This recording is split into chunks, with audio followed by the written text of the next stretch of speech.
الحمد للہ ذی الجلال والکبریاء والصلاة والسلام علی سید الانبیاء وعلی آلہ الاسفیاء وصحابہ الاذکیاء اما بعد فاعوذ باللہ من الشیطان الرجیم بسم اللہ الرحمن الرحیم قل یا اہل الکتاب لم تصدون عن سبیل اللہ من آمن تبغونها عوجا وأنتم شهداء وما الله بغافل عما تعملون صدق اللہ مولانا العظیم۔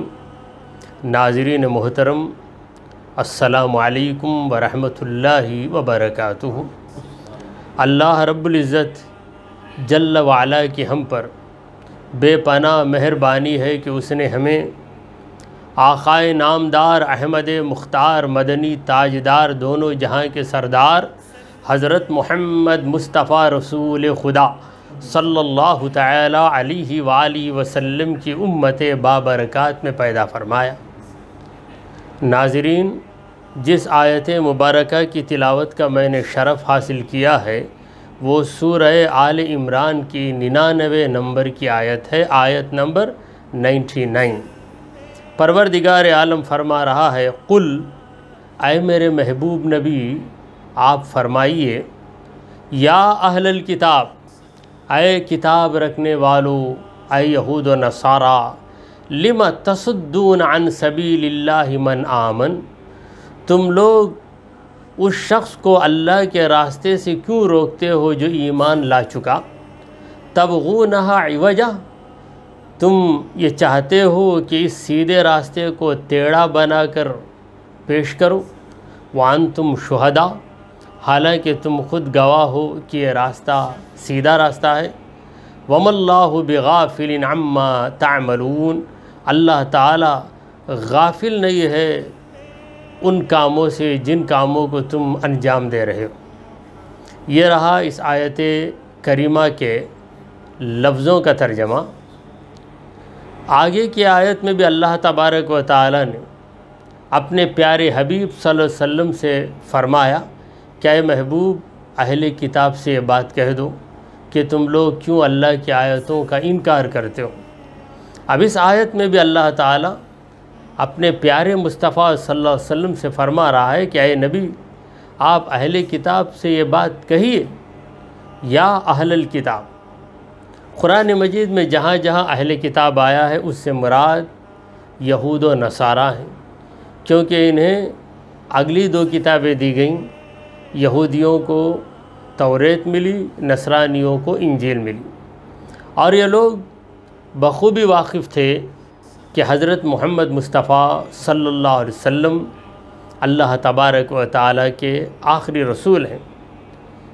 ان لوگوں کی ہٹ دھرمی یہ تھی کہ دیدہ و دانستہ یہ نبی کا انکار کرتے تھے۔ انہیں اچھی طرح پتہ تھا کہ محمد صلی اللہ علیہ وسلم رسول برحق ہیں، یہ جاننے کے باوجود انکار کرتے تھے۔ خود ہی انکار کر کے دوزخی نہیں بنتے بلکہ دوسروں کو بھی دوزخی بنانے کی کوشش کرتے تھے۔ جو بھی ایمان لاتا سرکار دو عالم صلی اللہ علیہ وسلم کی سچائی کو جو مان لیتا، یہ لوگ اس کے پیچھے پڑ جاتے، اس کے دل میں طرح طرح کے شبہات ڈالتے اور اپنی چرب زبانی کے ذریعے مومنوں کو راہ حق سے ہٹانے کی کوشش نہ بھی برعکسی ہوتا تھا، کیونکہ اسلام کی فطرت میں خالق نے لچک رکھ دی، اسلام کی فطرت میں خالق نے لچک رکھ دی، جتنا بھی دباؤ گے اتنا ہی یہ ابھرے گا۔ پروردگار عالم کہہ رہا ہے کہ اے میرے محبوب آپ اہل کتاب سے کہیے، اگرچہ کہ یہ لوگ سدھرنے والے نہیں، سنبھلنے والے نہیں، مگر اتمام حجت کے لیے آپ ان سے کہیے، کیونکہ یہ نہ کہیں کہ ہم سے کچھ نہیں کہا گیا، ہم سے کوئی بات پوچھی نہیں گئی، ہم کو غلط روش سے نہیں روکا گیا، لہٰذا اے محبوب آپ ان سے خطاب کیجیے، دیکھیے خطاب کا انداز، اس کے اندر تعظیم ہے، یعنی تم ایک فضیلت کے حامل ہو، تم اپنے پاس کتاب رکھتے ہو، ذرا اپنی فضیلت پہ نظر رکھو، اپنی اس عظمت پہ نظر رکھو جو عظمت اللہ تعالیٰ نے تمہیں دی ہے۔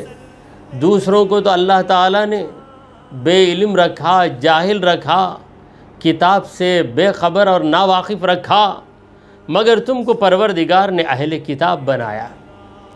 تو یہاں سے ایک حکمت ہمیں نظر آتی ہے کہ جب ہم کسی قوم سے خطاب کریں تو اس قوم کی جو فضیلت ہے یا اس قوم کی جو خصوصیت ہے، اس خصوصیت کو جوڑ کر اس سے خطاب کریں تاکہ وہ قوم ہم سے مانوس ہو جائے۔ اگر ڈاکٹروں کو پیغام دینا ہے تو ہم انہیں اے محترم ڈاکٹروں کہہ کر پیغام سنائیں۔ اگر ہم ایسے لوگوں سے خطاب کر رہے ہیں جن کا سیاست سے تعلق ہے تو ہم انہیں ان کے منصب کی نسبت سے خطاب کریں کہ اے وزیروں۔ تو اللہ تبارک و تعالی اگر چاہتا تو اپنے حبیب صلی اللہ علیہ وسلم سے کہتا کہ اہل کتاب کو یوں ہی عام طور سے خطاب کر لو، یا ایسے انداز میں جس انداز میں ان کی توہین نظر آئے، جیسے یا ایھا السفہاء، یا ایھا الظالمون، یا ایھا الکاذبون، اے جھوٹے لوگو، اے ظالم لوگو۔ حالانکہ وہ لوگ جھوٹے بھی تھے، ظالم بھی تھے، مگر اللہ نے کہا کہ اے محبوب، کسی کو دعوت دینا ہے، راہ حق کی طرف بلانا ہے، اپنی طرف مانوس کرنا ہے تو حکیمانہ انداز اختیار کرنا ہے، کیونکہ یہ دین حکمت کے ذریعے پھیلا ہے، حکومت کے ذریعے نہیں پھیلا ہے۔ پروردگار عالم نے اپنے محبوب صلی اللہ علیہ وسلم کو یہی حکم دیا کہ ادع الی سبیل ربک بالحکمۃ والموعظۃ الحسنہ۔ اے محبوب، آپ اپنے رب کے راستے کی طرف لوگوں کو بلائیے۔ کس طرح بلائیے؟ بالحکمۃ والموعظۃ الحسنہ، حکمت کے ساتھ اور اچھی نصیحت کے ساتھ۔ تو یا اہل الکتاب، اس خطاب کے اندر حکمت ہی حکمت ہے، یعنی ان کی توجہ اس طرف مبذول کرائی جاتی ہے کہ تم دنیا میں ممتاز لوگ ہو، تمہاری علیحدہ پہچان ہے، تمہاری امتیازی حیثیت ہے، تم معمولی لوگ نہیں ہو، تم اہل کتاب ہو۔ اہل کتاب ہو کر اگر غلط راستے پہ تم چلو گے تو جو لوگ کتاب ہی نہیں رکھتے ان لوگوں کی حالت کیا ہوگی؟ جیسے علماء سے کہا جائے کہ آپ علماء ہو کر ہی فرائض کو چھوڑیں، منکرات کا ارتکاب کریں، تو وہ عوام کیا کرے گی جو آپ کی پیروی کر رہی ہے؟ تو اے اہل کتاب، اگر تم ہی حقیقت پہ پردہ ڈالو اور اللہ کے چراغ محمد مصطفیٰ صلی اللہ علیہ وسلم کے دامن سے دور ہو جاؤ، تم ہی محروم ہو جاؤ گے، تو پھر وہ لوگ جو تم پر اعتماد کرتے ہیں وہ لوگ بھی محروم ہو جائیں گے، تو سب کی محرومی کا سبب تم بن جاؤ گے۔ اسی لیے اللہ تعالیٰ نے اہل کتاب سے کہا کہ وَلَا تَكُونُوا أَوَّلَ كَافِرٍ بِهِ، اے اہل کتاب تم اس نبی کے پہلے کافر نہ بنو، کیونکہ تم کفر کرو گے تو جو لوگ تمہیں مانتے ہیں، تمہیں فالو کرتے ہیں، وہ بھی انکار کریں گے، تو ان کے انکار کی وجہ تمہارا انکار ہوگا، تو تم پہلے منکر بن جاؤ گے، پہلے طبقے کے منکر بن جاؤ گے۔ تو مولا تعالیٰ نے کہا کہ اے میرے محبوب، آپ اہل کتاب کو پکار کر کہیے یا اہل الکتاب، تعظیم کے ساتھ اور ان کی حیثیت کو جتلاتے ہوئے، اے اہل کتاب لم تصدون عن سبیل اللہ، تم لوگ اللہ کے راستے سے کیوں روکتے ہو؟ تمہارا کام، تمہاری ذمہ داری اللہ کے راستے کو بتانا ہے، اللہ کی راہ کی طرف لوگوں کو بلانا ہے، مگر تم وہ کر رہے ہو جو بالکل الٹا کام ہے۔ تمہارا کام تو تھا کہ تم لوگوں کو اللہ تبارک و تعالیٰ کی طرف دعوت دیتے، تم لوگوں کو بتاتے کہ محمد مصطفیٰ صلی اللہ علیہ وسلم رسول برحق ہیں، مگر تم نے کیا کیا؟ تم نے تو اللہ کے راستے سے روکا ہے۔ ایسا تم لوگ کیوں کر رہے ہو؟ کیا تمہیں تمہاری خبر یاد نہیں آتی؟ کیا تمہیں محشر کا میدان یاد نہیں آتا؟ کیا تمہیں مرنے کے بعد جی اٹھنے پر یقین نہیں ہے؟ کیا تمہیں بارگاہ خداوندی میں حاضر ہونے کا خیال نہیں ہے؟ کیا قیامت کا منظر تمہاری نگاہوں میں نہیں ہے؟ کیا تم اسی دنیا کو پوری زندگی سمجھتے ہو؟ تم مشرکین تو نہیں ہو، تم اہل کتاب ہو، ایک پیغمبر کی تعلیم سے تم وابستہ ہو، اللہ کی کتاب کی تم تلاوت کرتے ہو، آخر ایسا کام کیوں کرتے ہو؟ تو اس انداز میں ہمدردی چھلکتی۔ حضور سرکار دو عالم صلی اللہ علیہ وسلم کو اللہ تبارک و تعالیٰ نے سب کا ہمدرد بنایا، رحمت للعالمین بنایا، اور فرمایا وما ارسلناک الا رحمت للعالمین، اے محبوب آپ تمام عالموں کے لیے رحمت ہیں۔ تو اہل کتاب کو بھی آپ رحمت بھرے انداز میں خطاب کیجئے۔ تو اس خطاب کے اندر ہمدردی کا پہلو نظر آ رہا ہے۔ لم تصدون، جیسے کوئی بچہ غلطی کرتا ہے تو ہم اس سے کہتے ہیں کہ اے لڑکے کیوں تو یہ شرارت کرتا ہے؟ اگر کوئی بیمار پرہیز نہیں کرتا تو ہم اس سے کہتے ہیں کہ تم کیوں بد پرہیزی کر رہے ہو؟ اگر کوئی کمزور انسان خواہ مخواہ محنت کرنے لگے تو ہم اس سے کہتے ہیں کہ تم کمزور ہو، بیمار ہو، کیوں اپنے آپ کو تھکا رہے ہو؟ تو ان نصیحتوں کے اندر ہمدردی اور محبت چھلک رہی ہے۔ تو بالکل اسی طرح غایت درجے کی ہمدردی اور محبت کے ساتھ اللہ کے محبوب صلی اللہ علیہ وسلم اہل کتاب سے خطاب کر رہے ہیں، اور خطاب کا یہ نرالا انداز اللہ تعالیٰ نے آپ کو سکھایا ہے۔ چنانچہ نبی کریم صلی اللہ علیہ وسلم نے فرمایا کہ ادبنی ربی فاحسن تعدیبی، میرے رب نے مجھے ادب سکھایا ہے۔ فاحسن تعدیبی، میرے رب نے مجھے بہترین ادب سکھایا ہے۔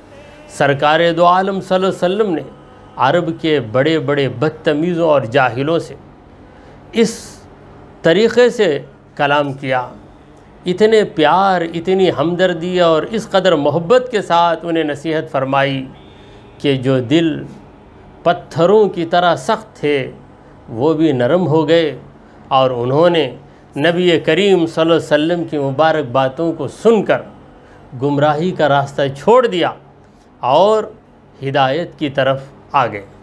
تو یہاں پر اللہ نے کہا کہ اے محبوب آپ اہل کتاب سے پوچھئے لم تصدون عن سبیل اللہ، اے اہل کتاب، اے یہود و نصارہ، تم لوگ اللہ کے راستے سے کیوں روک رہے ہو؟ اور وہ بھی کسے روک رہے ہو؟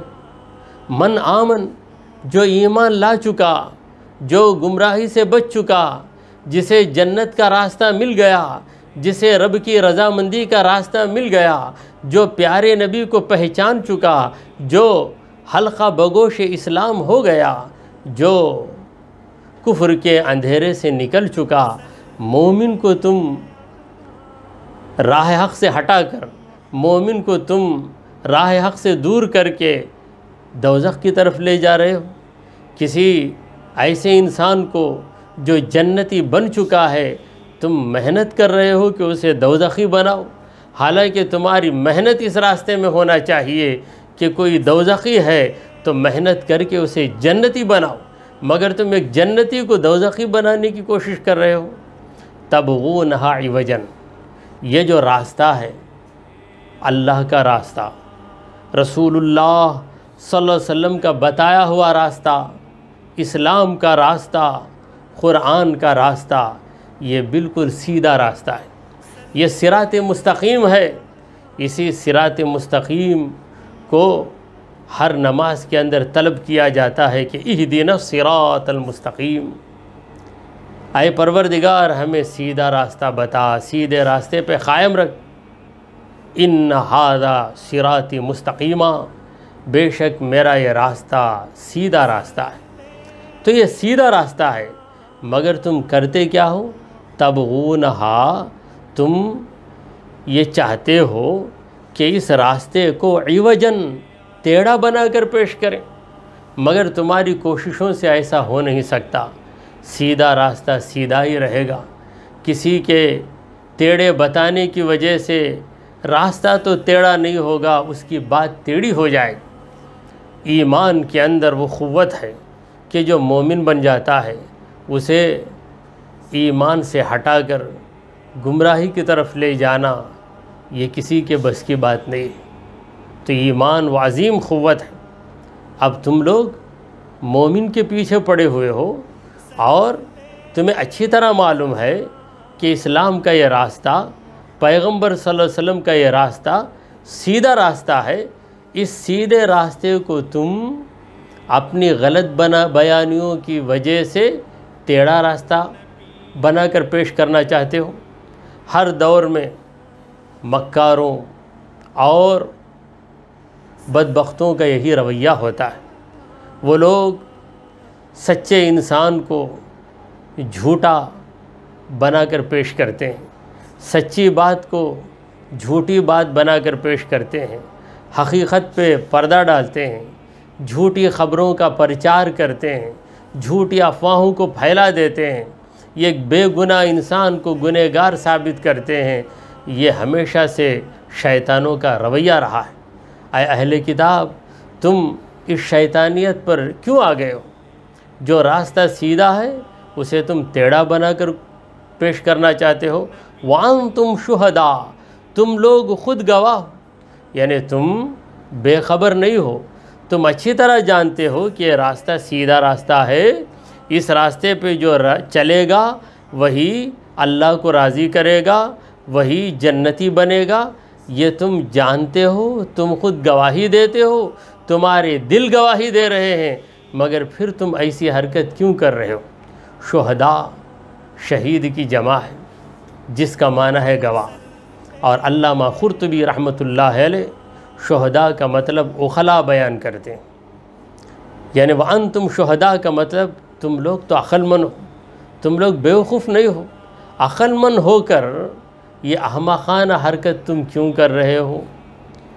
کوئی نادان، کوئی بچہ ایسی چیز منہ میں لے جائے جو چیز گندی ہے تو لوگ کہیں گے کہ یہ نادان ہے۔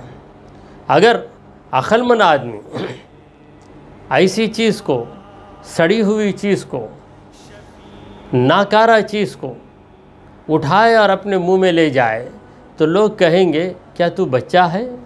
کیا تو پاگل ہے؟ تو تو بڑا آدمی ہے، سمجھدار ہے، پھر ایسی حرکت کیوں کر رہا ہے؟ اگر بیمار ہے کوئی نادان، دوا کھانے سے انکار کرتا ہے تو لوگ کہیں گے کہ یہ نادان ہے۔ اگر کوئی عقل مند آدمی بیمار ہونے کے باوجود کہے کہ میں یہ دوا نہیں کھاؤں گا تو لوگ کہیں گے تجھے کیا ہو گیا ہے؟ کیا تو بیوقوف بن گیا ہے؟ تو سمجھدار آدمی ہے، عقل مند آدمی ہے۔ تو اسی انداز میں اللہ تعالیٰ اپنے پیارے حبیب صلی اللہ علیہ وسلم سے کہہ رہا ہے کہ اے محبوب، آپ ان اہل کتاب سے کہیے کہ وَأَنْتُمْ شُهَدَاء، تم لوگ تو عقل مند ہو۔ کوئی عقل مند آدمی یہ نہیں چاہے گا کہ وہ دوزخی بن جائے، کوئی عقل مند انسان یہ نہیں چاہے گا کہ وہ اپنے رب کو ناراض کر دے، مگر تم عقل مند ہو کر رب کو ناراض کر رہے ہو، تمہاری کتاب توریت کی خلاف ورزی کر رہے ہو، سچائی کو چھپا رہے ہو، اور تمہیں اچھی طرح خبر ہے کہ اگر تمہاری یہ روش رہی اور اسی روش پہ تمہاری موت آ گئی تو تم دوزخ میں ڈال دیے جاؤ گے، اللہ کے عذاب میں گرفتار کیے جاؤ گے۔ یہ سب کچھ تم جانتے ہو، باخبر ہونے کے باوجود ایسی حرکتیں کرتے ہو جو حرکتیں کوئی بے خبر آدمی ہی کر سکتا ہے۔ سنو وَمَا اللَّهُ بِغَافِلٍ، اللہ تعالیٰ غافل نہیں ہے عَمَّا تَعْمَلُونَ، جو تم کر رہے ہو تمہارے عمل سے، یعنی تمہاری یہ حرکتیں تمہارے رب سے پوشیدہ نہیں ہیں۔ کیا تم دنیا کی لالچ میں اتنے اندھے ہو گئے ہو کہ یہ حقیقت بھی تم بھول گئے، اور اس حقیقت سے بھی تم بے خبر ہو گئے کہ اللہ تعالیٰ تمہارے ہر عمل کو دیکھ رہا ہے، تمہاری ہر حرکت کو دیکھ رہا ہے، تمہاری ہر سازش کو دیکھ رہا ہے۔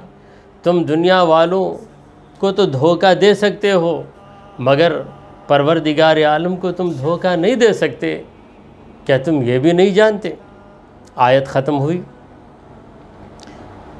یا ایھا الذین آمنوا، اے مومنو، اے وہ لوگ جو ایمان لے آئے، ان تطیعوا، اگر تم پیروی کرو گے، فریقا من الذین اوتوا الکتاب، اہل کتاب جنہیں کتاب دی گئی ہے، اہل کتاب کی ایک جماعت تمہیں بھڑکا رہی ہے، اگر تم اس فریق اور اس جماعت کی بات مان لو گے، یردوکم بعد ایمانکم، تو وہ لوگ اپنی سازش کے ذریعے تمہیں ایمان لانے کے بعد دوبارہ کیا بنا دیں گے؟ کافرین، کافر بنا دیں گے۔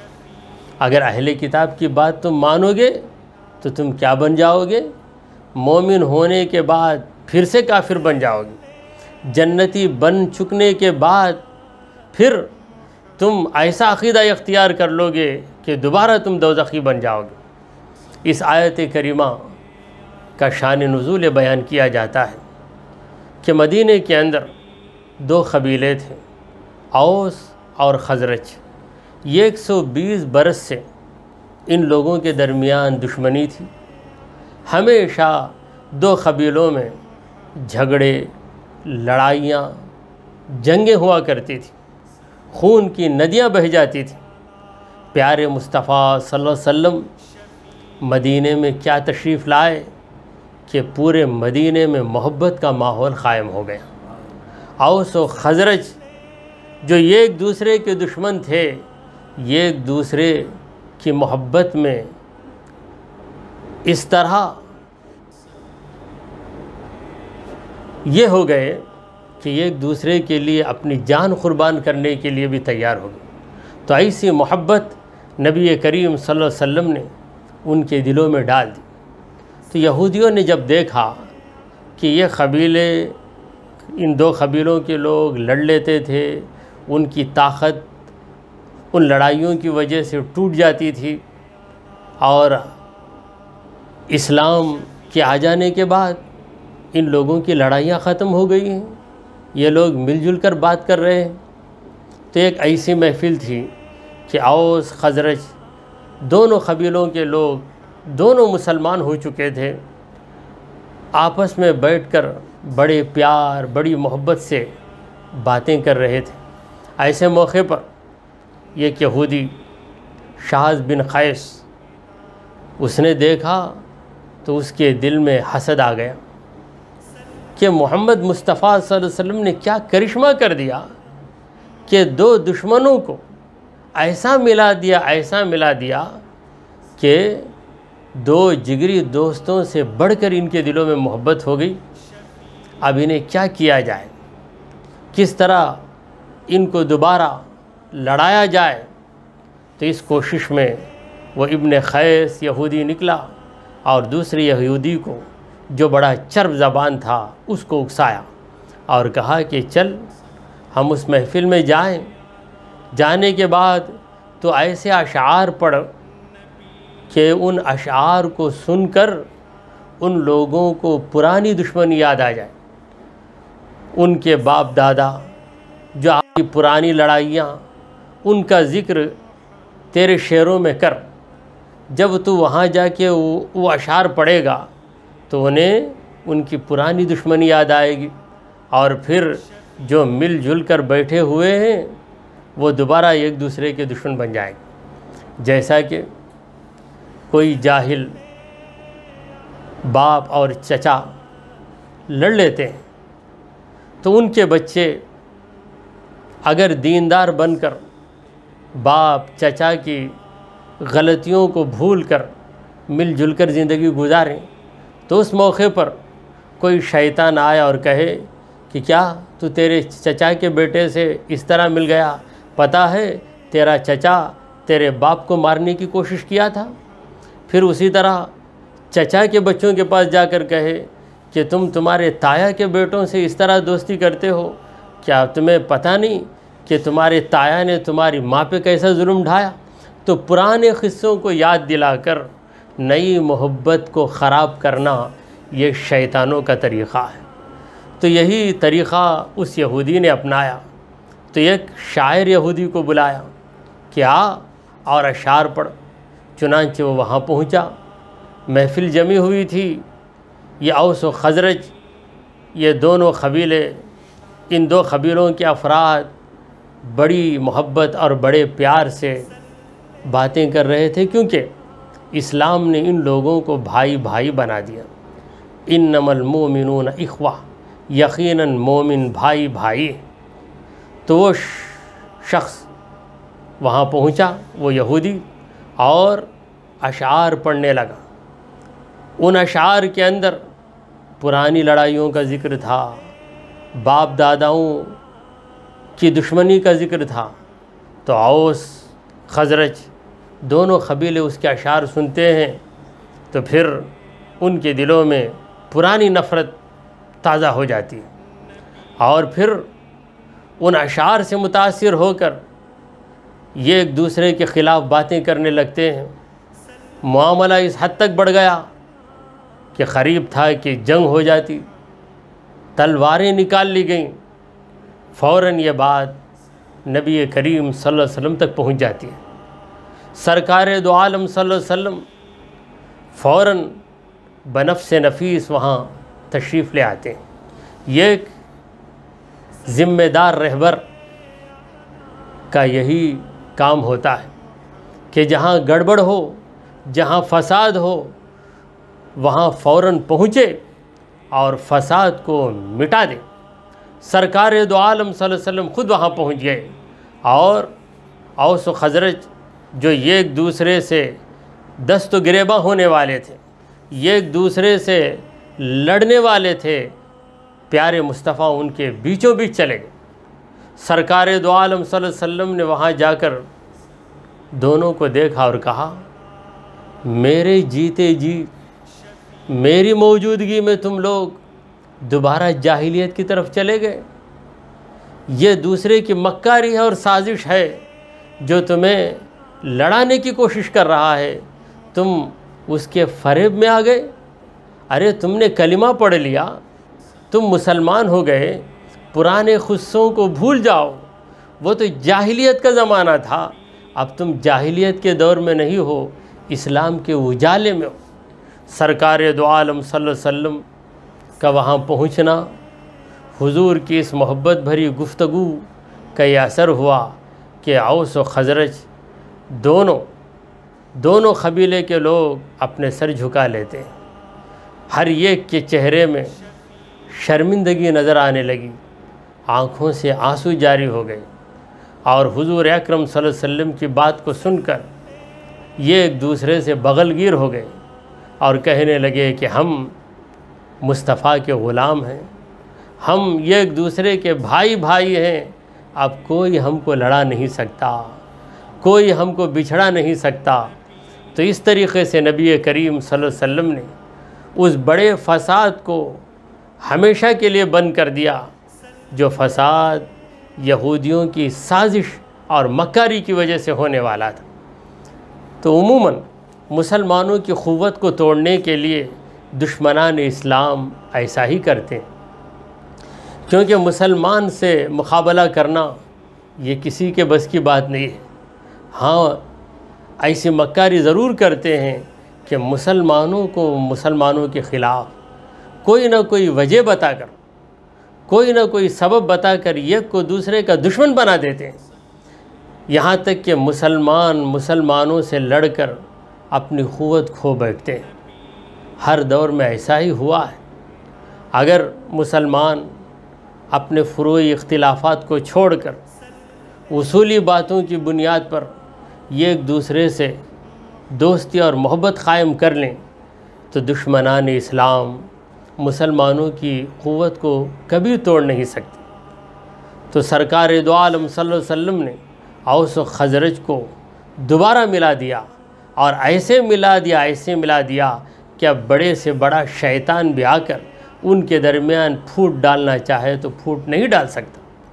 پروردگار عالم نے اسی واقعے کی طرف اشارہ کیا اور فرمایا کہ یا ایھا الذین آمنوا، اے اوس و خزرج تم لوگ مومن بن چکے ہو، تمہارے قبائلی اختلافات ختم ہو گئے، تمہارا تعصب ختم ہو گیا،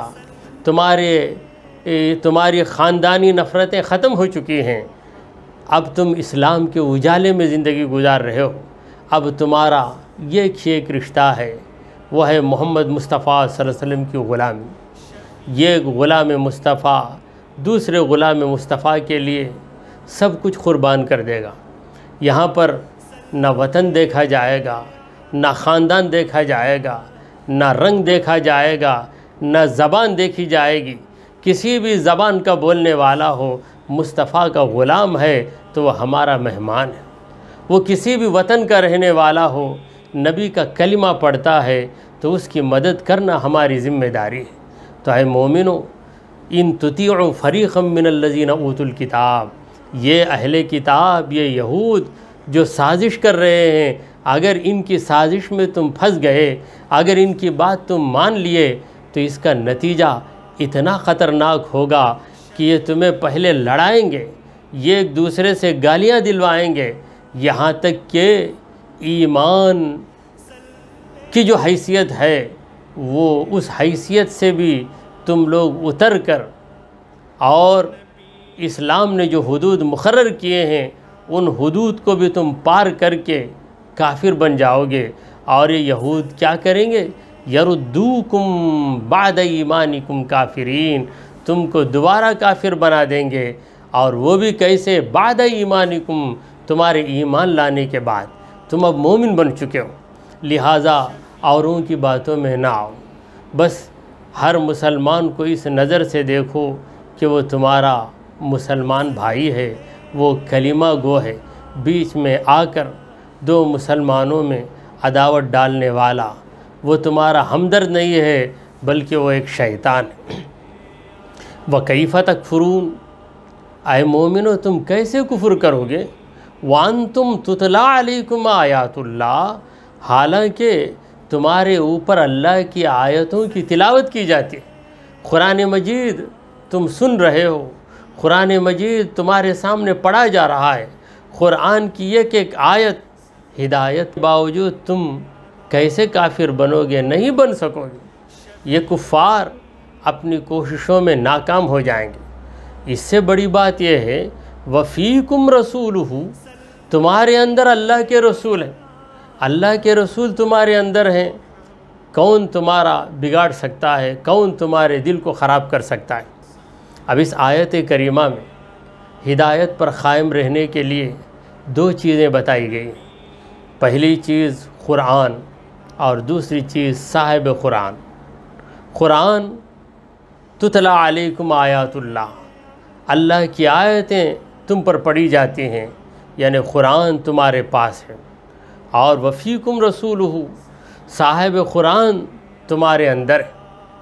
تو مسلمان ہمیشہ اپنے ساتھ دو چیزیں رکھتا ہے، قرآن بھی رکھتا ہے، صاحب قرآن بھی رکھتا ہے۔ ہر مومن کے دل میں قرآن کی عظمت ہے اور صاحب قرآن محمد مصطفیٰ صلی اللہ تعالی علیہ وآلہ وسلم کی عظمت ہے۔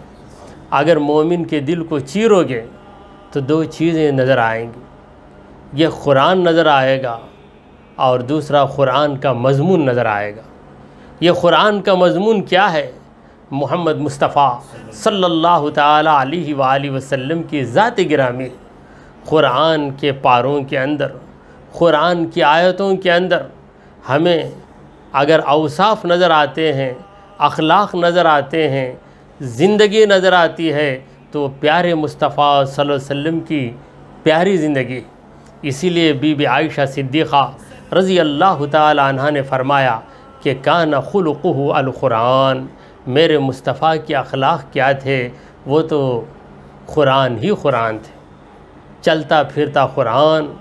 یہ محمد مصطفیٰ صلی اللہ علیہ وسلم کی ذات گرامی۔ اللہ نے قرآن کو کبھی نبی سے جدا نہیں کیا۔ اگر قرآن ہی کافی ہوتا تو نبی کے تذکرے کی ضرورت نہیں ہوتی، تو پروردگار نے یہ جتلا دیا ہے کہ تم پر اللہ کی آیتوں کی تلاوت ہو رہی ہے، تمہیں قرآن مل گیا، مگر صرف قرآن مل گیا اسی سے تم راہ حق پر قائم نہیں رہ سکتے۔ سنو وفیکم رسولہ، تمہارے اندر اللہ کے رسول ہیں، قرآن تو تھا تمہارے پاس، اس کے باوجود تم قرآن کی آیتوں سے غافل ہو کر آپس میں لڑنے کے لیے تیار ہو گئے۔ مگر جو ہی محمد مصطفیٰ رسول خدا صلی اللہ علیہ وسلم تشریف لائے، شیطان کا سارا فریب مٹ کر رہ گیا اور دوبارہ تمہارے اندر ایمان کا نور تازہ ہو گیا۔ وَمَنْ يَعْتَصِمْ بِاللَّهِ، جو اللہ کو مضبوطی سے پکڑ لے، یعنی اللہ کو مضبوطی سے پکڑنے والا وہ ہے جو رسول اللہ صلی اللہ علیہ وسلم کے دامن سے وابستہ ہوا اور قرآن کو ہمیشہ اپنے پاس رکھا، قرآن سے بھی رشتہ نہیں توڑا اور پیارے مصطفیٰ صلی اللہ علیہ وسلم سے بھی جدا نہیں ہوا۔ جو ان دو چیزوں کو رکھے وہی اللہ تبارک و تعالیٰ کا مقبول بندہ ہے، اسی نے اللہ تبارک و تعالیٰ کو مضبوطی سے پکڑ لیا۔ پروردگار نے کہا کہ وَمَنْ يَعْتَصِمْ بِاللَّهِ، جو اللہ تعالیٰ کو مضبوطی سے پکڑ لے، فَقَدْ هُدِيَ إِلَىٰ صِرَاطٍ مُسْتَقِيم، تو یقیناً اسے سیدھا راستہ بتا دیا گیا۔ تب سیدھا راستہ کسے ملتا ہے؟ اسی کو ملتا ہے جو اللہ تعالیٰ کو مضبوطی سے پکڑ لیتا ہے۔ تو اللہ کو مضبوطی سے پکڑنا ہے تو رسول اللہ صلی اللہ علیہ وسلم کے دامن سے وابستہ ہو جانا ہے، اور رسول اللہ صلی اللہ علیہ وسلم کو پہچاننا ہے تو قرآن مجید کو پڑھنا ہے، کیونکہ قرآن اور پیارے نبی یہ لازم و ملزوم ہیں۔ قرآن نبی کو واضح کرتا ہے اور نبی کریم صلی اللہ علیہ وسلم قرآن کی آیتوں کا مطلب بیان کرتے ہیں۔ اسی لیے کسی عاشق رسول نے کہا، محمد سے پتہ پوچھو خدا کا، محمد سے پتہ پوچھو خدا کا، خدا سے پوچھئے شان محمد صلی اللہ علیہ وسلم۔ جب آپ قرآن پڑھیں گے تو قرآن کے اندر آپ کو نبی کریم صلی اللہ علیہ وسلم کے اوصاف، حضور کے مقامات، حضور کے محامد، حضور کے محاسن اور حضور کے کمالات نظر آئیں گے، حضور کے پیارے پیارے القاب نظر آئیں گے۔ جب حضور اکرم صلی اللہ علیہ وسلم کی حدیثوں کو سنو گے تو ان حدیثوں کے اندر قرآن مجید کی آیتوں کی وضاحت ملے گی۔ قرآن کہے گا کہ اقیموا الصلاۃ، نماز قائم کرو، اور نبی کریم صلی اللہ علیہ وسلم سمجھائیں گے کہ نماز کو کس طرح قائم کیا جاتا ہے۔ اقیموا الصلاۃ، اقیموا الصلاۃ قرآن مجید میں کئی جگہ آیا ہے، جس کا مطلب ہے نماز قائم کرو، نماز قائم کرو۔ نبی کریم صلی اللہ علیہ وسلم نے صحابہ کرام سے کہا کہ صلو کما رأیتمونی اصلی، اے میرے صحابہ تم نمازیں پڑھو، کس طرح پڑھو؟ کما رأیتمونی، جیسا تم مجھے دیکھو اصلی، نماز پڑھتے ہوئے، یعنی میں نماز پڑھوں گا، میری نماز کی طرف تمہارے دیدے لگ جائیں، میری نماز کی طرف تمہاری نگاہیں متوجہ ہو جائیں، مجھے دیکھو، مجھے دیکھو، نماز کو سمجھو اور پھر نماز ادا کرو۔ تو قرآن مجید کے جتنے احکام ہیں، ہر حکم کو نبی کریم صلی اللہ علیہ وسلم ہی نے سمجھایا ہے۔ جب حج کی بات آئی، پروردگار عالم نے کہا کہ وَلِلَّهِ عَلَى النَّاسِ حِجُّ الْبَيْتِ مَنِ اسْتَطَاعَ إِلَيْهِ سَبِيلًا، جو بیت اللہ تک جانے کی طاقت رکھتا ہو اس پر حج کا ادا کرنا فرض ہو جاتا ہے۔ اب حج کیسے ادا کیا جائے؟ تو نبی کریم صلی اللہ علیہ وسلم نے صحابہ سے کہا خذوا عنی مناسککم، خذوا عنی مناسککم، اے میرے صحابہ حج کے جو طریقے ہیں وہ مجھ سے حاصل کرو، وہ مجھ سے حاصل کرو۔ تو بہرحال صراط مستقیم، سیدھا راستہ، تو اس کی ہدایت کسے ملے گی؟ پروردگار نے کہا کہ وَمَنْ يَعْتَصِمْ بِاللَّهِ، جو اللہ کو مضبوطی سے پکڑے، یعنی ہمیشہ اللہ تعالیٰ کی یاد میں مگن رہے، ہمیشہ اللہ تبارک و تعالیٰ کی ذات پہ بھروسہ رکھے، خود پہ بھروسہ نہ کرے، خدا پہ بھروسہ کرے، اور یہ عقیدہ رکھیں کہ اگر اللہ کا فضل و کرم یہ ایک لمحے کے لیے بھی ہٹ جائے تو میں شیطان کے پھندے میں گرفتار ہو جاؤں گا۔ اگر اللہ کا کرم یہ ایک لمحے کے لیے بھی ہٹ جائے تو میں تباہ و برباد ہو جاؤں گا۔ آپ نے حضرت غوث پاک رضی اللہ عنہ کا واقعہ سنا ہوگا کہ غوث پاک رضی اللہ تعالی عنہ کو ایک رات اجالا نظر آیا، تو اس اجالے میں سے آواز آئی کہ اے عبد القادر، ہم تمہارے رب ہیں، ہم تم سے راضی ہو گئے، لہٰذا جتنی حرام چیزیں ہیں ان چیزوں کو ہم نے تمہارے لیے حلال کر دیا۔ تو حضرت غوث العظم دستگیر جیلانی رضی اللہ تعالی عنہ اس وقت سوچتے ہیں اللہ کی توفیق آپ کی دستگیری کرتی ہے۔ آپ سوچتے ہیں کہ میرے پیارے مصطفیٰ کی لائی ہوئی شریعت قیامت تک باقی رہے گی۔ اگر حرام چیز میرے لیے حلال ہو گئی تو اس کا مطلب یہ ہے کہ شریعت مجھ سے ہٹا دی گئی، کسی مسلمان سے شریعت ہٹتی نہیں۔ تو آپ سمجھ گئے کہ شیطان کا مکر ہے، شیطان کا فریب ہے، لہٰذا آپ نے فوراً شیطان سے پناہ مانگی، لاحول پڑھی، اعوذ باللہ پڑھا، تو اجالا غائب ہو گیا۔ پھر آواز آئی کہ عبد القادر، تیرے علم نے تجھے بچا لیا، تیرے علم نے تجھے بچا لیا، ورنہ اس جگہ ہم نے بہت سوں کو گمراہ کر دیا ہے۔ تو حضرت غوث پاک رضی اللہ تعالیٰ عنہ کی شان دیکھیے، وَمَنْ يَعْتَصِمْ بِاللَّهِ کی شان وہاں نظر آتی ہے۔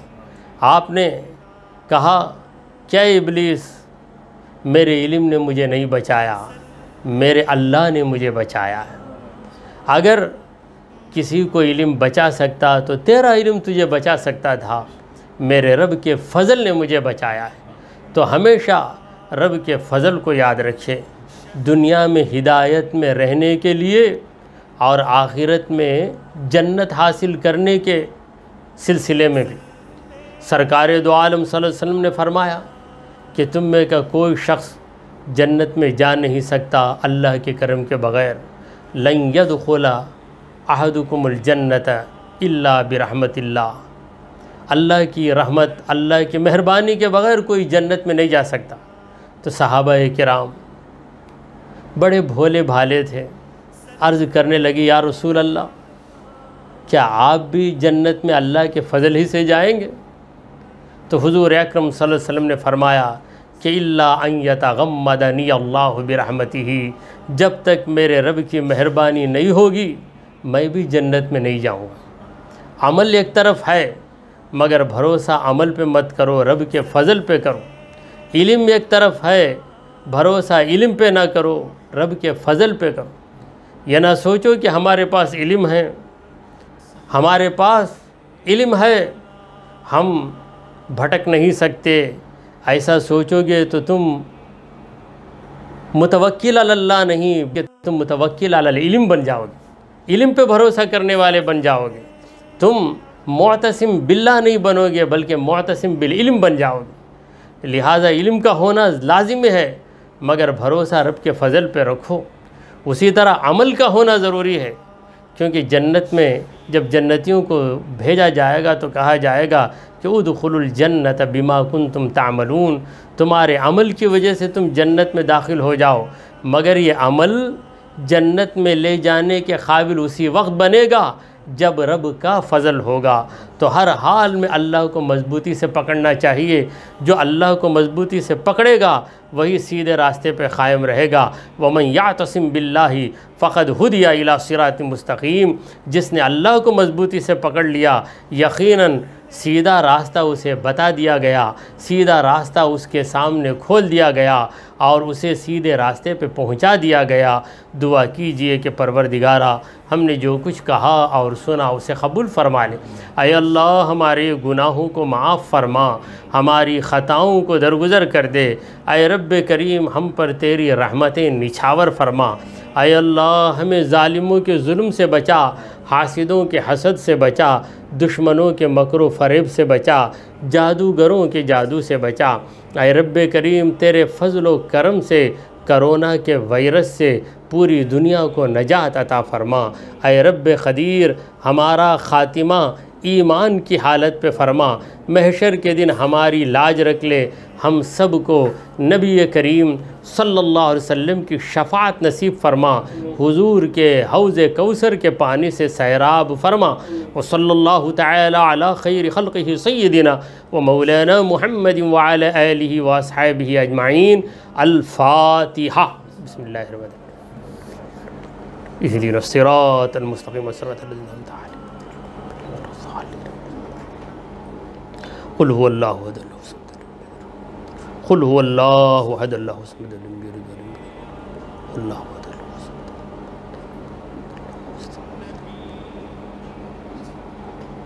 ان اللہ وملائکتہ یصلون علی النبی یا ایہا الذین آمنوا صلوا علیہ وسلموا تسلیما۔ اللہم صلی علی سیدنا و مولانا محمد وعلی آل سیدنا محمد وبارک وسلم۔ سبحان ربک رب العزت عما یصفون وسلام علی المرسلین والحمد للہ رب العالمین۔ لا الہ الا اللہ محمد رسول اللہ۔